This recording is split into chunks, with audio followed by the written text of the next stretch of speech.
Venga, vamos a meternos en un tema que es, a la vez, fascinante y, la verdad, bastante inquietante. Vamos a intentar entender el auge de estas políticas tan antidemocráticas que estamos viendo en Occidente. Y para ello nos vamos a apoyar en las ideas de un libro clave, En las ruinas del neoliberalismo, de la politóloga Wendy Brown. Su análisis, ya verán, nos da una perspectiva muy potente para comprender de dónde viene toda esta furia. Y esta cita de Brown, vamos, es que lo clava. La gran pregunta es, ¿cómo es posible? ¿Cómo puede ser que en una época que en teoría celebraba la libertad individual y el mercado global, de repente hayan surgido con esta fuerza movimientos autoritarios, xenófobos y que van a por la democracia sin tapujos? A primera vista parece una contradicción total, pero vamos a ver que quizás no lo es tanto. Bueno, pues empezamos por el argumento central de Wendy Brown. Y es que ella defiende que todo este fenómeno no es una especie de reacción en contra del neoliberalismo. No, en realidad es una consecuencia directa. Es como una especie de monstruo que sus propios creadores no vieron venir. Claro, para entender esto, es fundamental definir bien qué es eso de la racionalidad neoliberal. Porque no hablamos solo de bajar impuestos o privatizar empresas, ¿eh? La cosa va mucho más allá. Inspirándose en Foucault, Brown nos explica que es una forma de pensar que lo contamina todo. Es una lógica que convierte cada aspecto de nuestra vida, desde la educación hasta las relaciones personales, en una especie de mercado, un sitio donde todos competimos para aumentar nuestro capital humano. Y de ahí sale esta metáfora, la del neoliberalismo Frankenstein. Los que diseñaron esta ideología, gente como Friedrich Hayek, lo que querían era crear un sistema que nos protegiera del totalitarismo que habían visto en Europa. Pero sin querer pusieron en marcha una serie de fuerzas que han terminado creando el monstruo que tenemos hoy delante. Una derecha autoritaria, durísima, que se alimenta precisamente de los escombros que ha dejado el proyecto neoliberal. Vamos al meollo del asunto. ¿Cómo demonios creó el neoliberalismo este monstruo? Pues según Brown, lo hizo atacando de forma deliberada dos conceptos que son la base de cualquier democracia: la idea de que existe una sociedad y el valor mismo de lo político. A ver, este conflicto se ve perfectamente al comparar estas dos columnas. Para pensadores como Hayek, todo lo que está a la izquierda, bajo la etiqueta de lo social, la justicia social, el bien común, la igualdad, era directamente el enemigo. Lo veían como una intromisión artificial y muy peligrosa. Y en su lugar, ¿qué proponían? Pues un orden espontáneo, basado en dos cosas: los mercados libres y la moral tradicional. La idea era que si se dejaba que estos dos elementos camparan a sus anchas, la sociedad se organizaría sola de la forma más libre y eficiente. Y claro, esta frase mítica de Margaret Thatcher es la apoteosis de esa idea.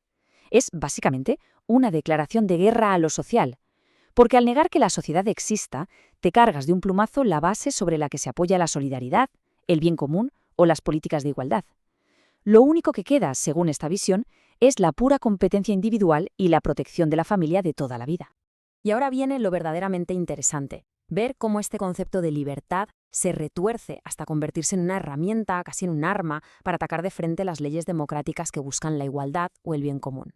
Fijaos en este caso real de Estados Unidos, porque es que es el ejemplo perfecto. Un pastelero se niega a hacerle una tarta de bodas a una pareja gay. El caso llega al Tribunal Supremo, y el argumento legal es fascinante. Primero se dice que el pastelero es un artista, y su tarta, expresión artística. Segundo, que su libertad de expresión protege ese arte, por tanto, obligarle a hacer la tarta es forzarle a decir algo que no quiere. Y zas, de repente la libertad de expresión y la libertad religiosa se usan juntas para tumbar una ley contra la discriminación. La libertad se convierte de facto en un derecho a discriminar.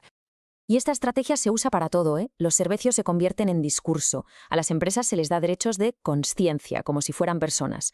La libertad religiosa, que era un derecho privado de cada uno, se intenta convertir en una fuerza para imponer una visión en la vida pública. Es un uso estratégico de la libertad para defender una moral muy particular, por encima de principios como la igualdad o el laicismo. Y claro, todo esto tiene consecuencias, no solo políticas, también emocionales. Desmantelar la sociedad, convertir la vida en una competición constante, pues todo eso genera un caldo de cultivo perfecto para la rabia y el resentimiento, que son el motor de esta nueva derecha. Para entender la raíz de esta furia, Brown va a un concepto filosófico muy potente, que hoy en día resuena con una fuerza increíble: el nihilismo. Pero ojo, esto es clave.